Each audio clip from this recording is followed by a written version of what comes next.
आता बनवते मी देशी हरभऱ्याची उसळ. आता छोले तर सगळेच खातात, पण देशी हरभऱ्याची उसळ कधी खाल्ले का? आता हे हरभरे ना आमच्या शेतातले आहेत.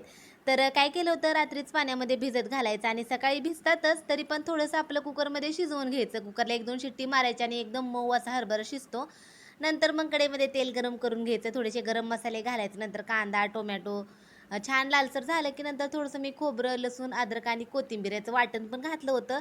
ते वाटण छान लालसर आपलं सगळं झालं की नंतर त्याच्यामध्ये चटणी, मीठ, हळद वगैरे घालायचं, सगळं मिक्स करायचं आणि जे आपण हरभरं शिजवून घेतलं होतं ना, त्याचंच पाणी घालायचं. म्हणजे कसं थोडीशी आपली ग्रेव्ही अशी तयार होते. एकदम छान असं तर्री वगैरे आली का हे शिजवून घेतलेले हरभरे ते घालायचं, मिक्स करायचं आणि वरून बारीक कट केलेली कोथिंबीर वगैरे घालायची आणि एक झाकण द्यायचं. आता हरभऱ्याची उसळ करताना ना, कधी पण कुकरला थोडंसं लावायचं.